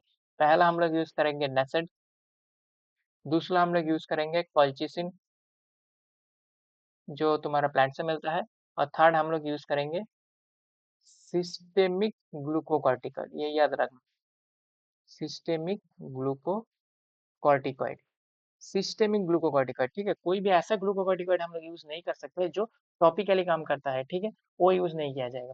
जैसे पहला ऑप्शन में क्या है, कॉल्चिसिन है, तो आंसर समझ में आ गया कि एक्यूट गाउट में यूज कौन होता है, कॉल्चिसिन होता है। नेक्स्ट है डेक्सामेथासोन, ये डेक्सामेथासोन क्या है, ये ग्लूकोकॉर्टिकॉइड है, लेकिन ग्लूकोकॉर्टिकॉइड है लेकिन इसमें प्रॉब्लम है कि ये मेनली क्रीम के फॉर्म में आता है, ठीक है, ये टॉपिकल यूज के फॉर्म में आता है, टॉपिकली यूज होता है, सिस्टेमिक यूज नहीं होता है डेक्सामेथासोन का। और भी एक प्रॉब्लम है कि ये लॉन्गर एक्टिंग है, ये डेक्सामेथासोन जो है ये लॉन्गर एक्टिंग है यार। तो हम एक्यूट मतलब क्या है, एक्यूट मतलब पेशेंट को गाउट के वजह से पेन हो रहा है, तो एक्यूट मतलब तुरंत पेन रिड्यूस करना पड़ेगा, तुरंत ट्रीटमेंट चाहिए, तुरंत एक्शन चाहिए। तो इस सिचुएशन में हम कोई भी ऐसा लॉन्गर एक्टिंग ड्रग यूज नहीं कर सकता है। जो जितना पोटेंट ड्रग होगा, जो फास्टेस्ट एक्टिंग होगा, वो ड्रग यूज करना चाहिए। तो इसीलिए डेक्सामेथासोन हम यूज नहीं कर सकते, और फिर भी वो टॉपिकली यूज हो सकता है, टॉपिकली भी यूज होता है मेनली। सिस्टमिक एक्शन नहीं है डेक्सामेथासोन। नेक्स्ट है एलोप्यूरिनोल। एलोप्यूरिनोल तुम्हारा एक्यूट ग्राउट में नहीं, ये तो क्रोनिक ग्राउट में यूज होता है। तुमको क्लासिफिकेशन याद है कि एलोप्यूरिनोल, ये देख लो क्लासिफिकेशन। एक्यूट गाउट में तीन यूज होता है, नेसेड, कॉलचिसिन और ग्लूकोकॉर्टिकॉइड्स यूज होता है। और क्रोनिक गाउट में यूरिकोसिडिक और तुम्हारा सिंथेसिस इनहिबिटर, ये दो क्लास के ड्रग्स जो है यूज होते हैं। ठीक है।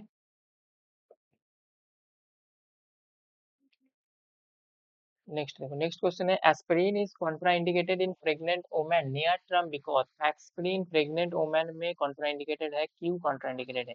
फर्स्ट ऑप्शन में क्या है, लेबर में भी delay and prolong. Aspirin pregnant women को देने की वजह से लेबर पेन जो है डिले हो सकता है, सही है? ये तो सही है ना, क्योंकि लेबर पेन होता किसके वजह से है, प्रोस्टाग्लैंडिन के वजह से है। एस्पिरिन दोगे तो प्रोस्टाग्लैंडिन इनहिबिट हो जाएगा। एस्पिरिन क्या करेगा, इनहिबिट प्रोस्टाग्लैंडिन। तो इनहिबिट प्रोस्टाग्लैंडिन होगा तो क्या होगा, डिले लेबर होगा। ठीक है, तो ये जो स्टेटमेंट है ये सही है। ठीक है, ये लेबर पेन को जो है डिले करता है एस्पिरिन, कोई भी तुम्हारा प्रेग्नेंट वुमेन को दिया जाएगा तो। नेक्स्ट है blood loss during the delivery में बी और मोर। ये ब्लड लॉस को भी बढ़ा सकता है ड्यूरिंग द डिलीवरी, ये भी सही है। क्यों सही है, क्योंकि एस्पिरिन के पास क्या प्रॉपर्टी है, एस्पिरिन के पास तुम्हारा एंटीप्लेटलेट प्रॉपर्टी है। एंटीप्लेटलेट प्रॉपर्टी है, तो एंटीप्लेटलेट प्रॉपर्टी होगा तो क्या होगा, ये प्लेटलेट एग्रीगेशन में प्लेटलेट एग्रीगेशन को ये रिड्यूस करेगा। तो प्लेटलेट एग्रीगेशन को रिड्यूस होगा तो क्या हो जाएगा, जो तुम्हारा ब्लड क्लॉटिंग का जो चांसेस है, ब्लड क्लॉटिंग का जो चांसेस है ये भी रिड्यूस होगा। ब्लड क्लॉटिंग का चांसेस रिड्यूस होगा तो क्या हो जाएगा, ब्लड लॉस इंक्रीज हो जाएगा। तो इनकेस क्या हुआ, ब्लड लॉस हो जाएगा। और एक भी रीजन बनता है कि ये ब्लड को थीन कर देता है, जो एस्पिरिन है ये ब्लड को थीन कर देता है, जिसकी वजह से ब्लड लॉस का चांसेस जो है बढ़ जाता है, तो ये भी सही है। नेक्स्ट है फेटस में be suffer from premature closure of ductus arteries. ये भी पढ़ाया गया था कि डक्टस आर्टरीज क्या होता है, ये फेटल के बॉडी में एक आर्टरी होता है जो उसके बॉडी में रेस्पिरेशन में हेल्प करता है। तो ये, और इसको ओपन रखने के लिए सबसे ज्यादा इंपॉर्टेंट कौन होता है, प्रोस्टाग्लैंडिन। एस्पिरिन दोगे प्रोस्टाग्लैंडिन इनहिबिट हो जाएगा, तो डक्टस आर्टरीज को क्लोज कर देगा। ठीक है, डक्टस आर्टरीज अगर डिलीवरी से पहले क्लोज हो जाएगा तो जो बेबी है वो मर जाएगा, उसका रेस्पिरेशन रेट बंद हो जाएगा, वो मर जाएगा। लेकिन इसको तब क्लोज करना चाहिए आफ्टर द डिलीवरी, इसको नेसेट दे के ही क्लोज करना है, लेकिन बिफोर डिलीवरी नहीं करना है। ठीक है, जब प्रेग्नेंट वुमन रहेगा तब उसको नहीं देना है, आफ्टर द डिलीवरी उसको नेसेट दे के उसका जो डॉक्टर्स है उसको क्लोज करना पड़ता है। लेकिन बिफोर डिलीवरी इसको नहीं कर सकते, प्रेगनेंसी के टाइम में हम लोग नहीं यूज कर सकते, तो ये भी सही है। तो ऑप्शन कौन सा होगा, डी होगा। ऑल ऑफ द आंसर जो है, ऑल ऑफ द जो ऑप्शन है ये रिस्क है, कॉन्ट्राइंडिकेटेड है ड्यूरिंग द प्रेगनेंसी, हम इसीलिए एस्पिरिन को नहीं यूज कर सकता है। ठीक है, नेक्स्ट देखो, ये देखो यहाँ ये पूरा कॉन्ट्राइंडिकेशन इसमें लिखा है कि एस्पिरिन को हम कहाँ कहाँ पे यूज नहीं कर सकता है। ठीक है, तो एस्पिरिन को देखो, पेप्टिक अल्सर के पेशेंट में हम लोग यूज नहीं कर सकता है, एस्थेमेटिक पेशेंट में नहीं कर सकता है, क्योंकि एस्पिरिन खुद जो है एस्थमा इंड्यूस करता है, इसीलिए एस्थमेटिक पेशेंट को एस्पिरिन दिया जाएगा तो और ज्यादा प्रॉब्लम हो जाएगा। फिर हम चिल्ड्रन में यूज नहीं कर सकता है, क्योंकि इसमें रेज सिंड्रोम कॉज करता है। प्रेगनेंसी में नहीं यूज कर सकते, लो बेबी वेट भी कर सकते हैं, और जितने भी सारे ऑप्शन में थे वो भी सब सही है, इसीलिए हम नहीं यूज कर सकते हैं। और possibility of premature closure of ductus arteries. ठीक है, तो ये सब रिस्क की वजह से हम एस्पिरिन को प्रेग्नेंट वुमेन में नहीं यूज कर सकते। नेक्स्ट है तुम्हारा allopurinol lower the plasma concentration of. इस क्वेश्चन में हो सकता है तुम लोग को कंफ्यूजन आया है कि एलोप्यूरिनोल जो है ये, तुम लोग सोचो कि हाइपोजेंटिव जैंथिन और यूरिक एसिड तीनों का कंसंट्रेशन को ये लोअर कर रहे हैं, नहीं है, ये तीनों का कंसंट्रेशन को लोअर नहीं कर रहा है। ये जैंथिन ऑक्सीडेज ये किसको इनहिबिट कर रहा है, ये इनहिबिट कर रहा है तुम्हारा जैंथिन ऑक्सीडेज एंजाइम को इनहिबिट कर रहा है एलोप्यूरिनोल। तो इस एंजाइम इनहिबिट होने के वजह से यूरिक एसिड का जो तुम्हारा सिंथेसिस है, यूरिक एसिड का सिंथेसिस जो है डिक्रीज हो जाएगा। तो यूरिक एसिड का सिंथेसिस किससे बन रहे थे, यूरिक एसिड बन किससे रहे थे, ये फॉर्मेशन तो हो रहे थे हाइपोजेंथिन और जैंथिन से ही। तो जब इसका सिंथेसिस रिड्यूस हो जाएगा, तब इन दोनों का अमाउंट जो है वो रिड्यूस होगा क्या, वो तो रिड्यूस नहीं होगा, ये फॉर्मेशन बंद हो गया, इससे ये फॉर्मेशन बंद हो गया। लेकिन ये दोनों का तब जो तुम्हारा कंसंट्रेशन थे ये बढ़ेगा। ये याद रखना कि एलोप्यूरिनोल यूज करने से यूरिक एसिड का जो अमाउंट है, यूरिक एसिड का अमाउंट रिड्यूस होगा, लेकिन xanthine और हाइपोxanthine का जो कंसंट्रेशन है वो इंक्रीज होते जाएगा। ठीक है। इसके लिए जो ऑप्शन आंसर होगा वो यूरिक एसिड होगा। ओनली यूरिक एसिड का जो प्लाज्मा कॉन्सेंट्रेशन होता है वो कम होता है, xanthine और हाइपोक्साइसिन का बढ़ जाता है। ठीक है, इन दोनों का कॉन्सेंट्रेशन बढ़ता है ब्लड में, हाइपोक्साइसिन और xanthine का ओनली यूरिक एसिड का रिड्यूस होता है। क्लियर। नेक्स्ट देखो, दिस साइक्लोऑक्सीजनस आइसोएंजाइम कॉक्सोन एंड कॉक्स2 के बीच में, क्वेश्चन में पूछा गया है कि कॉक्सोन और कॉक्स2 के बीच में डिफरेंस क्या है। ये इजी है कि पहला ऑप्शन में क्या है, the catalyse different pathway in the प्रोस्टाग्लैंड pathway. बोल रहा है कि दोनों डिफरेंट पाथवे में तुम्हारा यूज होता है, नहीं है, सेम पाथवे में यूज होता है कॉक्स एंजाइम और कॉक्स2, तो ये ऑप्शन नहीं होगा। नेक्स्ट है, COX one is inhibited by aspirin but not COX two. Aspirin क्या है, एस्पिरिन तो नॉन सेलेक्टिव है, एस्पिरिन इज नॉन सेलेक्टिव। तो नॉन सेलेक्टिव का मतलब क्या है, दोनों पे काम करेगा। तो कॉक्सॉन को इनहिबिट करेगा ऐसा नहीं है, दोनों को करेगा, तो ये भी नहीं होगा। COX two is inhibited by ibuprofen but not, ये भी नहीं होगा, क्योंकि ये आइबुप्रोफेन भी क्या है, आइबुप्रोफेन भी नॉन सेलेक्टिव है, तो ये भी नहीं होगा। नेक्स्ट है, COX one in constitutive and COX two is largely independent, ये आंसर सही होगा, क्योंकि मैं बोला था कॉक्सॉन जो क्या है, ये हाउस कीपिंग है, ये ऑलरेडी हमारे बॉडी में हमेशा जनरेट होते जाता है। और कहाँ पे ये मेनली यूज होता है, कहाँ पे, जीआईटी में, तुम्हारा ब्रोंकाई में। ये क्या करता है, ये तुम्हारा म्यूकस प्रोडक्शन करता है, ये म्यूकस प्रोडक्शन करता है, जिसके वजह से हमारा जीआईटी जो है, ये क्या एसिड से प्रोटेक्ट कौन करता है, म्यूकस, और म्यूकस को प्रोड्यूस कौन करता है, कॉक्सॉन करता है। कॉक्सॉन जो है कॉन्स्टिट्यूटिव है, लेकिन कॉक्स2 तभी हमारे बॉडी में बनता है जब कोई इंफ्लामेशन होता है, ठीक है, ये इंड्यूसिबल है। देखो इसमें देख सकते हो कि कॉक्सॉन जो थे ये कॉन्स्टिट्यूटिव थे, और कॉक्स2 जो थे ये लार्जली इंड्यूसिबल थे, जब भी कोई इंफ्लामेशन होता था तब भी कॉक्स2 का जो है इसका रिलीज होने लगता है, ठीक है। नेक्स्ट देखो, the following is a selective 5-HT1D receptor agonist, ठीक है, इसमें से कौन सा ऐसा है जो तुम्हारा 5-HT1D रिसेप्टर का एगोनिस्ट है, ठीक है। तो 5-HT1D रिसेप्टर जो बुस्पिरॉन थे, ये क्या थे, ये 5-HT1A रिसेप्टर एगोनिस्ट थे, तो ये आंसर नहीं होगा। ओंडेनसेट्रॉन 5-HT3 एंटागोनिस्ट है, तो ये भी नहीं होगा। सुमेट्रिप्टाइन जो थे ये तुम्हारा क्या थे, 5-HT1B/D एगोनिस्ट थे, तो आंसर जो है वो सुमेट्रिप्टाइन होगा, जो तुम्हारा माइग्रेन के ट्रीटमेंट में यूज होता है। ये 5-HT1D रिसेप्टर का सिलेक्टिव एगोनिस्ट होता है, ठीक है। नेक्स्ट देखो, concurrent administration of aspirin interact unfavourably with the following drug. क्या पूछा गया है कि कौन सी ऐसी ड्रग है जो एस्पिरिन के साथ इंटरेक्शन नहीं करता है, ठीक है। पहला ऑप्शन में क्या है, फ्यूरेसेमाइड, कौन कहाँ का ड्रग है, ये डायरेटिक्स है, ये डायरेटिक्स है, इसका काम क्या है, reduce sodium and water level. Aspirin क्या करता है, reduce sodium and water level in blood. Aspirin क्या करता है, इंक्रीज करता है सोडियम लेवल को।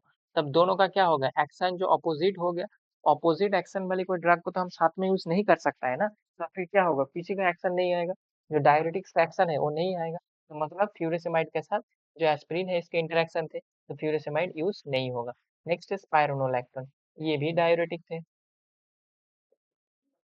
इसके साथ क्या प्रॉब्लम था एस्पिरिन का, कि एस्पिरिन इनहिबिट करता है, क्या स्पाइरोन, aspirin inhibit spironolactone excretion, spironolactone का एक्सक्रिएशन को ये इनहिबिट कर देता है, जिसके वजह से स्पाइरोनोलैक्टोन का एक्शन जो है बढ़ जाता है, उससे टॉक्सिसिटी आने का चांसेस बढ़ जाता है, तो स्पाइरोनोलैक्टोन के साथ भी इसका इंटरेक्शन है, तो ये भी आंसर नहीं होगा।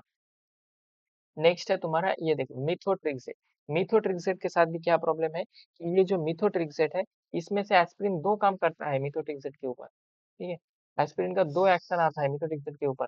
पहला ये क्या करता है, मिथोट्रिक्सेट को प्रोटीन बाइंडिंग से ये डिस्प्लेस करता है, displace from protein binding, displace from protein, plasma protein binding, ठीक है, प्लाज्मा प्रोटीन बाइंडिंग से मिथोट्रिक्सेट को डिस्प्लेस कर देगा, तो मिथोट्रिक्सेट का ब्लड में कॉन्सेंट्रेशन बढ़ जाएगा, जिसके वजह से इसका टॉक्सिसिटी आएगा। नेक्स्ट इसका क्या करेगा, इसका तुम्हारा रेनल एक्सक्रिएशन को इनहिबिट करेगा, रेनल एक्सक्रिएशन को भी इनहिबिट करता है, रेनल एक्सक्रिएशन को ये इनहिबिट करता है, ठीक है।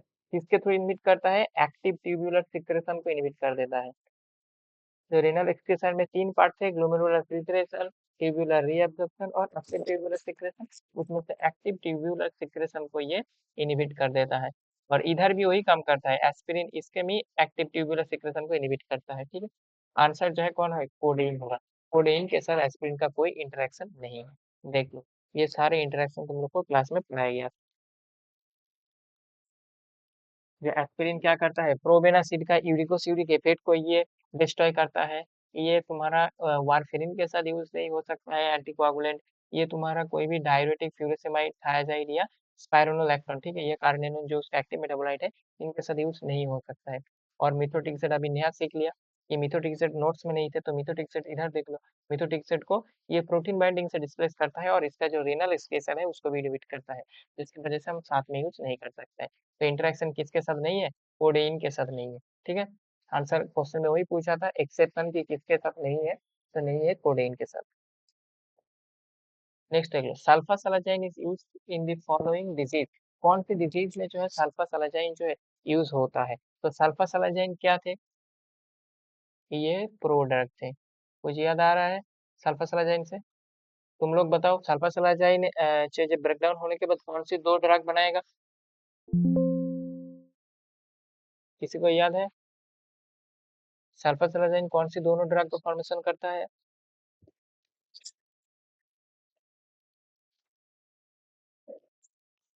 सुनिए, सब लोग भूल गए हो, मतलब सब लोग तो गलत किए हो फिर ये क्वेश्चन। তাহলে একটা মনে হয় সালফাপিরিডিন। कौन सल्फा? সালফাপিরিডিন আর একটা 5 हाँ, অ্যামাইনো স্যালিসাইলিক অ্যাসিড। ये अल्फापेटिन और 5 अमाइनो सैलिसिलिक एसिड, ठीक है।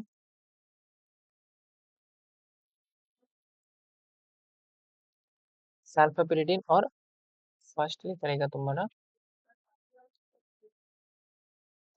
सल्फापेरिडिन और 5 अमीनो सैलिसिलिक एसिड, ठीक है। ये दोनों फॉर्मेशन करेगा। इसमें से जो तुम्हारा सल्फापेरिडिन है ये कहाँ पे यूज होगा, रिमेटेड आर्थराइटिस में। 5 अमीनो सैलिसिलिक जो अल्सरेटिव कोलाइटिस में यूज होगा। तो सल्फासालाजाइन ऑप्शन क्या होगा, तो ऑप्शन जो है इसका बोथ आंसर जो है सही होगा, ठीक है। ये दोनों जगह पे यूज होता है। इधर देख सकते हो कि सल्फासालाजाइन दो फॉर्मेशन करते हैं, सल्फापेरिडिन 5 अमीनो सैलिसिलिक एसिड, ये अल्सरेटिव कोलाइटिस में यूज होता है, ये रिमेटेड आर्थराइटिस में होता है। और ये जो ड्रग है, ये सल्फापेरिडिन और अमीनो सैलिसिलिक एसिड के बीच में एजो लिंकेज होता है, ठीक है। एजो लिंकेज मतलब ऐसे नाइट्रोजन का लिंकेज होता है, जिसको ब्रेक डाउन करने के लिए एक एंजाइम यूज होता है जिसको हम एजो रिडक्टेज कहते हैं, ठीक है।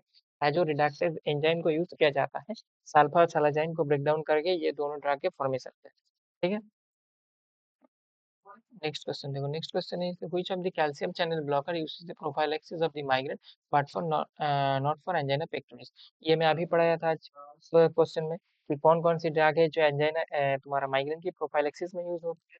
उसमें ये देखो कौन सी ड्रग थे जो माइग्रेन की प्रोफाइलैक्सिस में यूज होता था, और ऊपर से वो कैल्शियम चैनल ब्लॉकर भी है। तो वेरापेमिल क्या है, कैल्शियम चैनल ब्लॉकर, लेकिन माइग्रेन प्रोफाइलैक्सिस में तो यूज नहीं होता है। डेल्टियाजेम ये भी यूज नहीं होता है, तो यूज कौन होता है, फ्लूनेरिजिन। जो फ्लूनेरिजिन है ये तुम्हारा माइग्रेन की प्रोफाइलैक्सिस में यूज होता है, ठीक है। और ये कैल्शियम चैनल ब्लॉकर भी है, ठीक है? ये भी कैल्शियम ब्लॉकर भी है, ये भी कैल्शियम ब्लॉकर है, ये भी कैल्शियम ब्लॉकर है, लेकिन ये माइग्रेन में यूज नहीं होता है। नेक्स्ट है the prostanoid that consistently constrict the blood vessel. ये क्वेश्चन में भी तुम लोग को बहुत सारे का कंफ्यूजन आया है, दो तीन मुझे मैसेज भी किया था कि ये सब लोग को लग रहे थे कि ये जो बोथ है बोथ आंसर होगा, ठीक है। क्योंकि EG2 जो E2 है ये तो पता है सब लोग को कि ये डायलेशन करता है, ये डायलेशन करता है, तो ये आंसर तो नहीं होगा। लेकिन ये दोनों कॉन्स्ट्रिक्ट करता है। अब सब लोग इसीलिए मैक्सिमम जो बोथ पे आंसर लगाया कि बोथ बी और सी जो है ऑप्शन सही होगा, थ्रोम्बोक्सिन और प्रोस्टाग्लैंडिन PGF2 अल्फा। लेकिन ये जो तुम्हारा जो PGF2 अल्फा थे, ये जो है तुम्हारा ये कॉन्सिस्टेंटली कॉन्स्ट्रिक्ट नहीं करता है, ठीक है। ये तुम लोग को याद रखना पड़ेगा कि ये जो PGF2 अल्फा है ये नॉट कॉन्सिस्टेंटली कॉन्स्ट्रिक्ट, ठीक है। इस वर्ड के वजह से आंसर जो है चेंज हो रहा है। अगर कॉन्सिस्टेंटली वर्ड क्वेश्चन में नहीं थे, ओनली ऐसे पूछा गया था कि कॉन्स्ट्रिक्ट कौन करता है, फिर बोथ आंसर जो है सही होता है। लेकिन ये जो PGF2 अल्फा है ये तुम्हारा कॉन्सिस्टेंटली कॉन्स्ट्रिक्ट नहीं करता है, ठीक है। इन नॉट कॉन्सिस्टेंटली कॉन्स्ट्रिक्ट, ये काम सिर्फ यही कर सकता है थ्रोम्बोक्सिन, कॉन्सिस्टेंटली कॉन्स्ट्रिक्ट काम यही कर सकता है, ठीक है। ये पीजीएफ टू अल्फा नहीं कर सकता है, तो आंसर जो है वो थ्रोम्बोक्सिन A2 होगा। Clear. Next, nitric oxide produce the anti aggregatory action by increasing the level of, nitric oxide कैसे एंटी एग्रीटरी इफेक्ट को प्रोड्यूस कर सकता है। ये अभी कुछ दिन पहले तुम लोग एंजाइन में पढ़े हो कि जो नाइट्रिक ऑक्साइड है ये कहाँ पे हेल्प करता है। नाइट्रिक ऑक्साइड जो है ये तुम्हारा सीजीएमपी का जो प्रोडक्शन, सीजीएमपी का प्रोडक्शन को बढ़ाता है। कहाँ से, तुम्हारा ये एक्टिवेट करता है नाइट्रिक ऑक्साइड गुआनाइलिन साइक्लेज को, और ये जाके एएमपी से सीजीएमपी का प्रोडक्शन बढ़वाता है, ठीक है। और आगे जाके सीजीएमपी क्या करवाता है, रिलैक्सेशन करवाता है, या फिर इसको हम लोग एंटी एग्रीटोरी भी बोल सकते हैं, एंटी एग्रीगेटरी भी बोल सकते हैं। तो नाइट्रिक ऑक्साइड किसके थ्रू काम करता है, सीजीएमपी के थ्रू काम करता है, ठीक है। तो आंसर जो है साइक्लिक एमपी नहीं होगा। साइक्लिक एमपी का बात तब आएगा जब हम लोग एडिनाइलिक साइक्लेज का बात किया जाएगा, ठीक है। इसमें एडिनाइलिक साइक्लेज एक्टिवेट होता है, ठीक है। जब एडिनाइलिक साइक्लेज की बात किया जाएगा तब साइक्लिक एमपी होगा, एडीपी भी नहीं होगा। तो आंसर जो है इसका सीजीएमपी होगा, ठीक है। साइक्लिक एमपी नहीं होगा, एडीपी नहीं होगा। एडीपी तो इससे बनता है एडेनोसिन मोनोफॉस्फेट से डाइफॉस्फेट, फिर एडेनोसिन ट्राइफॉस्फेट, ये जो ये सब कहानी कब बनता है, ये सब बनता है तब।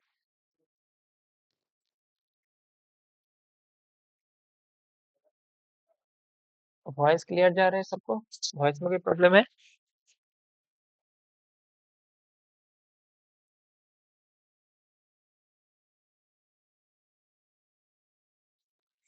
वॉइस में किसी का प्रॉब्लम आ रहा है। ना देखो। ओके, तो आंसर कौन सा होगा, आंसर जो है तुम्हारा सीजीएमपी होगा।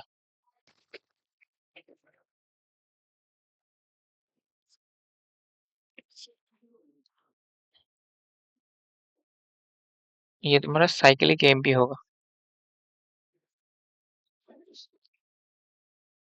नेक्स्ट है तुम्हारा, select the drug which is used in the chronic gout but not यूरिकोसिउरिक।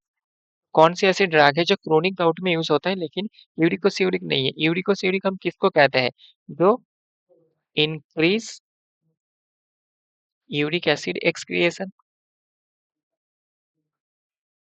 Uric acid excretion को जो इंक्रीज करता है उसको हम यूरिकोसिउरिक बोलते हैं। तो इस क्लास में कौन कौन सी ड्रग आएगा, इस क्लास में देखो प्रोबेनासिन आएगा, प्रोबेनासिन आएगा, फिनाइल ब्यूटाजोन जो है, फिनाइल ब्यूटाजोन ये भी आएगा, और तुम्हारा सल्फिन सल्फिन पायराजोन ये भी आएगा। ये तीनों ही क्या है, तुम्हारा यूरिकोसिउरिक एजेंट है। प्रोबेनासिड भी यूरिकोसिउरिक, ये और ये। लेकिन एलोप्यूरिनॉल जो है ये क्या है, ये तो सिंथेसिस इनहिबिटर है, ये सिंथेसिस इनहिबिटर है। तो आंसर जो है ये होगा, ठीक है। ये यूरिकोसिउरिक नहीं है, क्वेश्चन में नॉट पूछा गया था, तो आंसर एलोप्यूरिनॉल है क्योंकि ये सिंथेसिस इनहिबिटर है। ये यूरिक एसिड सिंथेसिस इनहिबिटर है, और ये एक्सक्रिएशन करता है ये ड्रग। दोनों ही तुम्हारा गाउट में यूज होता है, लेकिन एक सिंथेसिस इनहिबिटर है और वो लोग तुम्हारा यूरिकोसिउरिक है। देखो इसमें देख सकते हो कि एलोपेरिनॉल जो है और फेविक्विक ये सिंथेसिस इनहिबिटर में है, और ये दोनों और इसके साथ जो फिनाइल ब्यूटाजोन है ये सब यूरिकोसिउरिक है। क्लियर।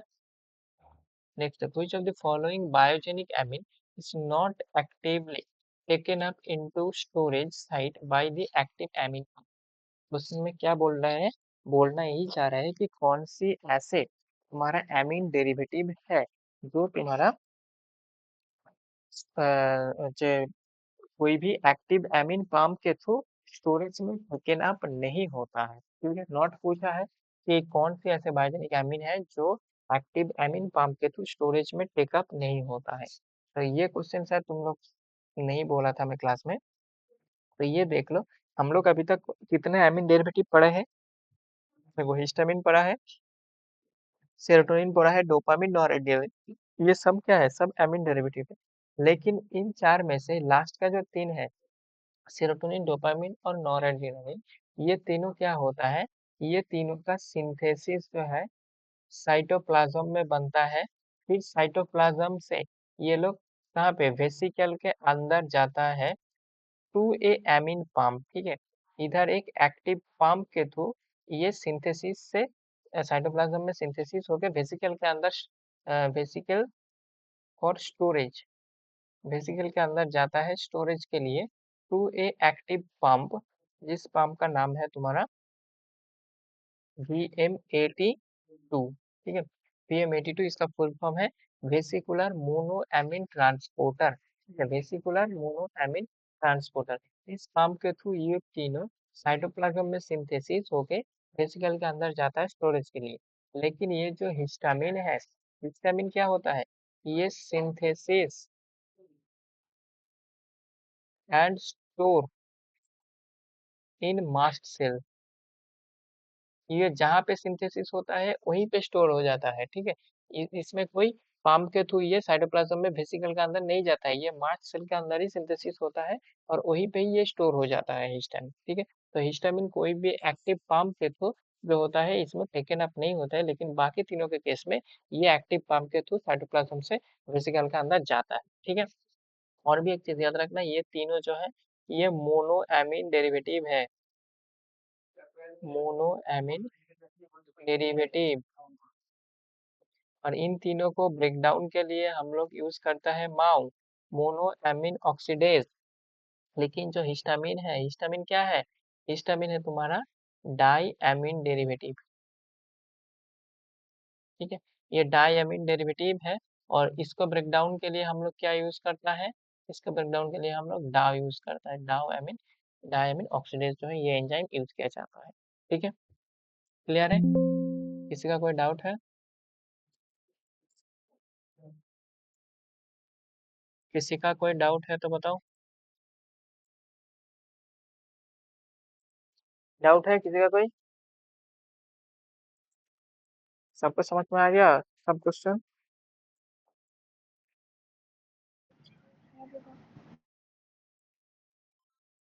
ओके, ठीक है। अगर इसके बाद भी किसी का कोई डाउट रहेगा तो बताना, मैं बोल दूंगा, ठीक है। और ये मैं पीपीटी तुम लोग को इसमें अपलोड कर दूंगा, ठीक है।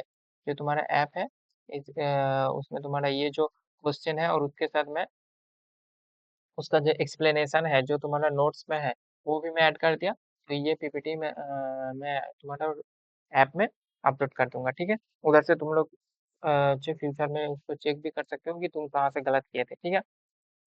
क्लियर है। और इसके बाद सब लोग थोड़ा सा अच्छे से रिवीजन करना है, ठीक है। क्योंकि टेस्ट में मिनिमम जो है मैंने बताया क्या 50% मार्क्स मिनिमम सबको आना चाहिए, ठीक है। मिनिमम 50% मार्क्स जो है सबको आना चाहिए टेस्ट में। क्लियर है।